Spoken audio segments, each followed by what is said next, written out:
Hey guys, it's Matt here, and today we're doing another episode of What's in a Cart. And today we're taking a look at my original, yes, my original copy of Super Smash Bros. On the N64. Now, just like we usually do with What's in a Cart, we're trying to take a look at this cart, open it up, and see if it is legit or not. Now, I want to mention where I originally got it from. So, I got it from GameStop alongside my N64, and pretty much almost every N64 game that I have, I got in that one trip to GameStop. Thank you, Mom. Love you, Mom. And because I was 10 at the time, I believe, maybe 10 to 12, I got the N64 rather late, obviously. I'm 26, so I got it very late in the N64's life cycle. Pretty sure it was around the time the GameCube was already coming out, or at least on the cusp was coming out. So when it came to the N64, I obviously got them very cheap at the time.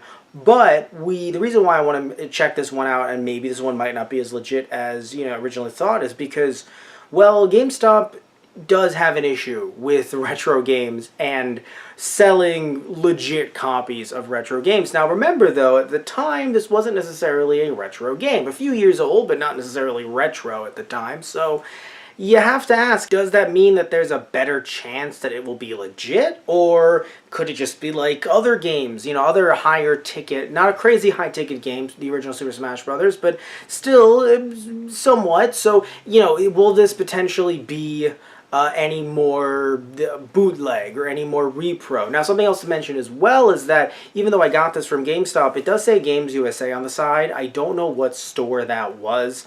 Trying to look it up doesn't really get me good results, at least, for the potential, like the original store. It might have just been a small mom and pop store in my area that I didn't really know about at the time. But either way, though, so Games USA was where it originally came from. Obviously not the case anymore because GameStop, I don't think they bought them out, but obviously GameStop, got that inventory somehow from someone, traded it or something like that, and then I got it. So let's take a look right now and see if this game is legit or not. Alright, so before we open this thing up, let's take a look at the side, and as I mentioned before, it does say Games USA on there. I do have some cartridges that have that label in better condition.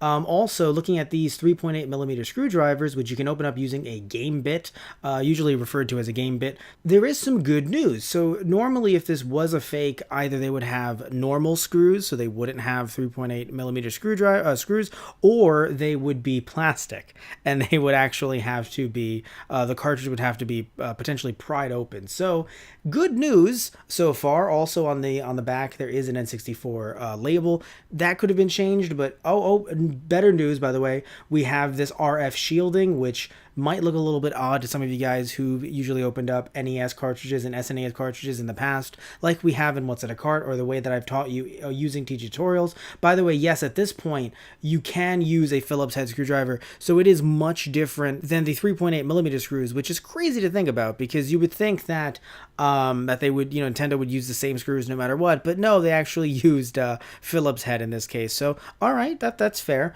Making it a little bit harder. Also, something that should be mentioned as we're opening this thing up, you should try to pry it from the sides, either left or right, and you might feel it might be a little odd and feel like there's some resistance. Remember, these cartridges are old, so that is natural. And oh, wait a minute. And before I turn this around, let's note that there is a save battery, so that also is a very good sign. Repros usually don't have save batteries. So not only do the chips look high quality, but also something to note, and again, it's staring at me right in the face, so should have probably noted it sooner, Nintendo being right on the board. Now, this board could have been swapped out with another Nintendo board, but remember, at least in this case, like I mentioned earlier, this is my original copy of Super Smash Bros., so this is the actual game. And as we can see here in this teeny tiny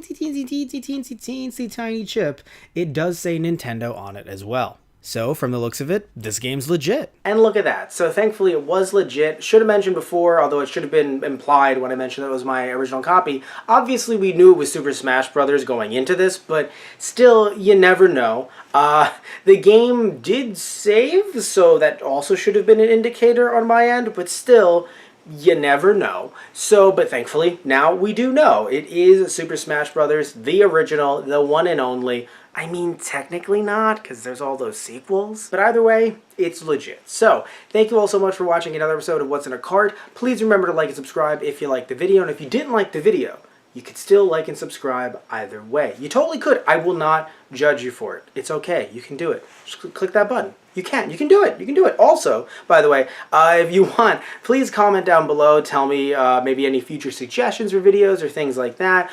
Please just talk to me about all that stuff down in the comment section down below. Alright guys, so love you all, take care, and tune in next time for another episode of What's in a Cart. Alright guys, so see ya!